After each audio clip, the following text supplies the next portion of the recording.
आप जैसलमेर पधारे। जैसलमेर के कार्यकर्ताओं के लिए जो आज कार्यशाला रखी, जिस तरह से आपने उनसे चर्चा की, पहले तो उसके संबंध में बताएं।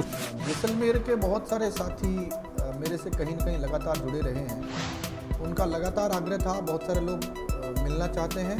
जयपुर और दिल्ली के कार्यकर्ता मजबूत होते हैं, जिस तरह से जानकारियां निकाल पाते हैं, उस तरह की जानकारियां अब तक नहीं निकाल पा रहे हैं। इसके संबंध में आपने कुछ इनको टिप्स दिए। मेरे इस मामले में मानना अलग है। जैसलमेर के लोग सच में बड़े मजबूत हैं। जो भी जानकारी चाहे उनको जानकारी मिल नहीं पाई। आप सही कह रहे हैं। 2005 में सूचना का अधिकार लागू हुआ और कांग्रेस सरकार ने इसको बड़ा बढ़ा चढ़ाकर बताया था, उन्होंने सूचना अधिकार लागू कर दिया। रजिस्ट्रार आपसे ये चाहता है कि किस तरह से आप इस आरटीआई क्षेत्र में आपको आना पड़ा और उसके बाद में जिस तरह से करीब 1-1.5 साल पहले आपके साथ जो घटना हुई, आप तरह के आरोप लगाए गए, उस पर भी कुछ प्रकाश। देखिए, 1.5 साल पहले की बात नहीं है, आज से 18 साल पहले सूचना अधिकार लागू हुआ। मेरे द्वारा कई मुकदमे एंटी करप्शन ब्यूरो में, सीबीआई में, कोर्ट में, पुलिस को दिए गए इन भ्रष्टाचारियों की सूचनाएं जैसे जैसे मेरे पास आई, अनगिनत मुकदमे हैं। आपने जो लंबा संघर्ष किया, उस संघर्ष में आपको किन लोगों ने साथ दिया और किस तरह से आप संघर्ष करके वापस जेल से? मैंने, आपका कहना है मैंने संघर्ष किया, मैं जेल में गया, लेकिन मैं कह रहा हूँ जितने लोग आपके माध्यम से मुझे देख रहे हैं, हर एक के जीवन में संघर्ष है। जो समस्याएं आपने झेली या देखी, वो आम आदमी नहीं झेले, इसके लिए राजनीति माने कि आप उनको मिल सकते।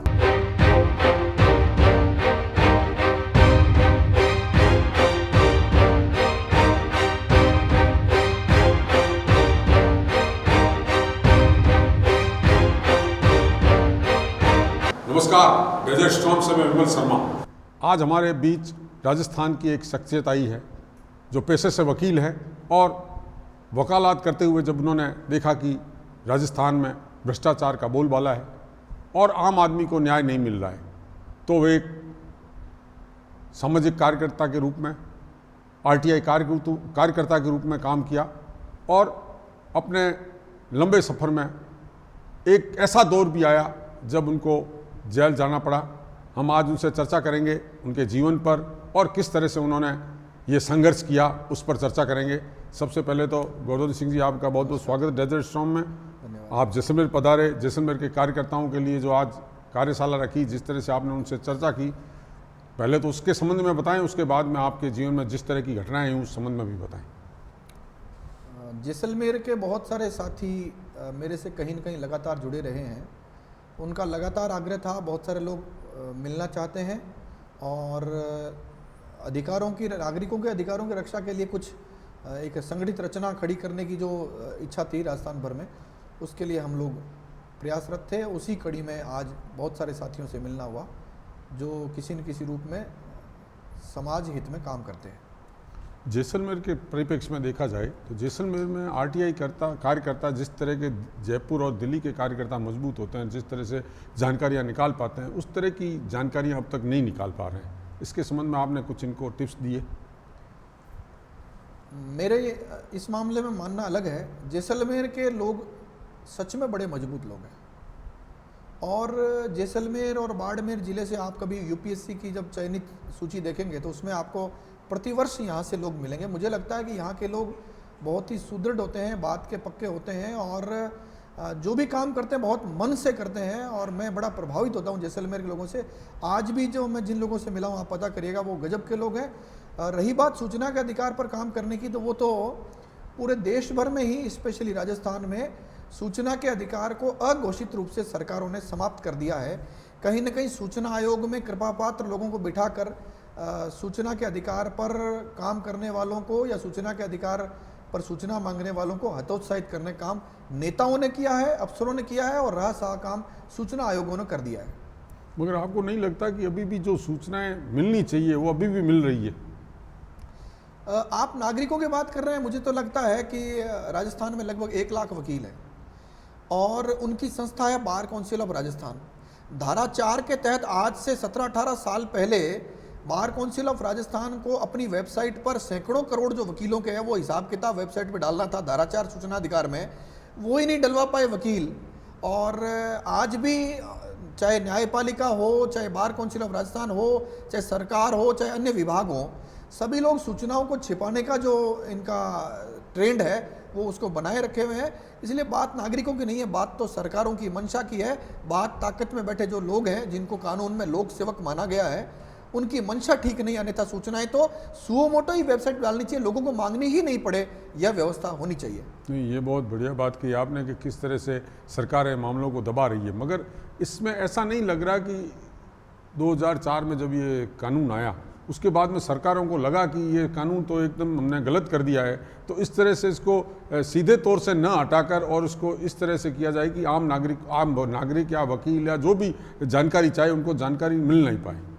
आप सही कह रहे हैं। 2005 में सूचना का अधिकार लागू हुआ और कांग्रेस सरकार ने इसको बड़ा बढ़ा चढ़ाकर बताया साहब हमने सूचना अधिकार लागू कर दिया। लेकिन आप याद करिए आदरणीय प्रधानमंत्री मनमोहन सिंह जी ने अपने दूसरे कार्यकाल में बहुत कहा साहब सूचना अधिकार बहुत गलती से बन गया हमसे कानून, और बाद में चूंकि जनता को कानून मिल गया, इतना सशक्त कानून मिल गया था, तो उस पर अगली सरकारों ने ज़्यादा कुछ तो नहीं कर पाए, लेकिन इस कानून को अघोषित तरीके से अप्रत्यक्ष रूप से पंगु बना दिया है, इसकी धार को कम कर दिया है। चाहे वो सूचना आयोगों में अपने कृपा पात्र लोगों को बिठाकर करने किया गया हो, चाहे एक छोटा मोटे संशोधन के माध्यम से कर दिया हो, या इन बेईमान लोगों ने एक काम और किया, नागरिकों के दिमाग में यह बिठा दिया कानून बहुत गलत बना है। तो नागरिकों को जो कानून मिला था, आज नागरिकों के मुंह से इस कानून के खिलाफ जब बात आती है तो ये दुर्भाग्य की बात है। ऐसा अनपढ़ लोग करें समझ में आता है, लेकिन कुछ पढ़े लिखे लोगों से मुंह से जब हमको सुनने को मिलता है तो बड़ा दुख होता है।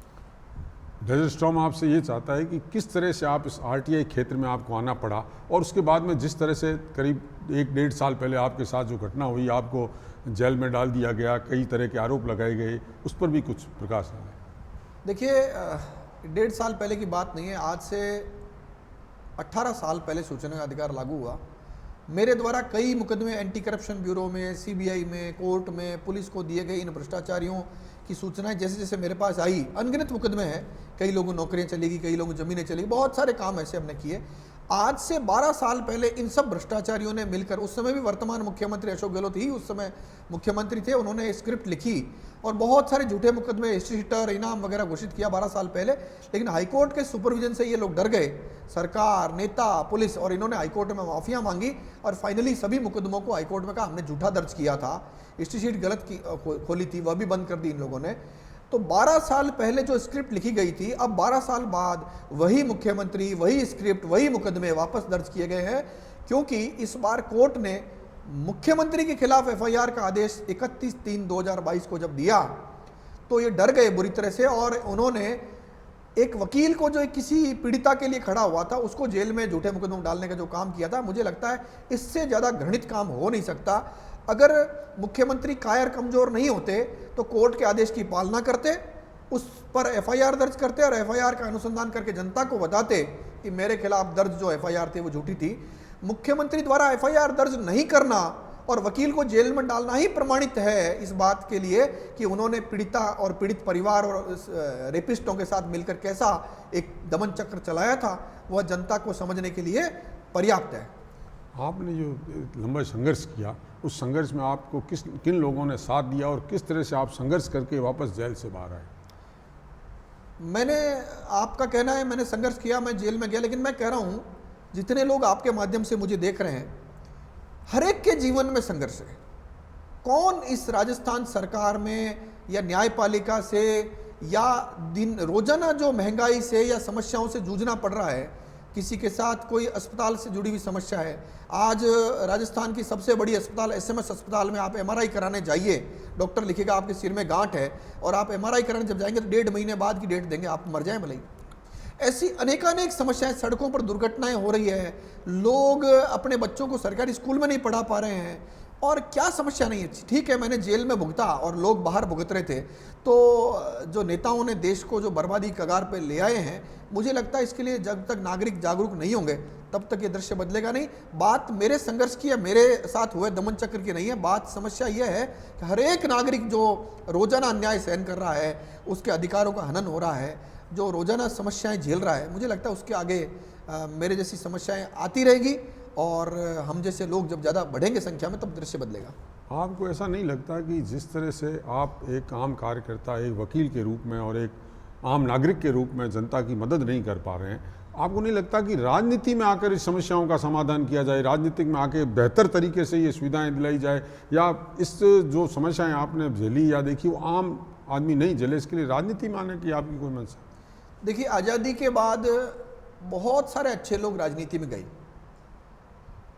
और क्या राजनीति में जाने मात्र से समस्याओं का समाधान हो जाता? तो अब तक मैं हो जाता समस्याओं का समाधान। आज आप भी राजस्थान में रहते हैं, मैं भी राजस्थान में रहता हूँ। आप बहुत विश्वास से नहीं कह सकते कि आप यहाँ से घर तक सुरक्षित पहुँच पाएंगे, और अगर हमारी ये कानून व्यवस्था इस स्तर तक पहुँच चुकी है तो कहीं ना कहीं उसके पीछे राजनेताओं की छोटी मोटी भूमिका तो होगी। तो देश में बदलाव केवल राजनीति के सुधरने से नहीं आ सकता, राजनीति में अच्छे लोगों जाने से नहीं आ सकता, जब तक नागरिक जागरूक नहीं होगा। जो कानून में मालिक है, लोकतंत्र में जनता का, जनता के लिए, जनता द्वारा, यानी जो मालिक है वह नहीं जागेगा, तब तक ये लोक सेवक अपने आप को मालिक समझकर नागरिकों के साथ अन्याय करते रहेंगे। समस्या है सिस्टम के कोलैप्स होने के बाद। ये बात केवल राजनीति की नहीं है।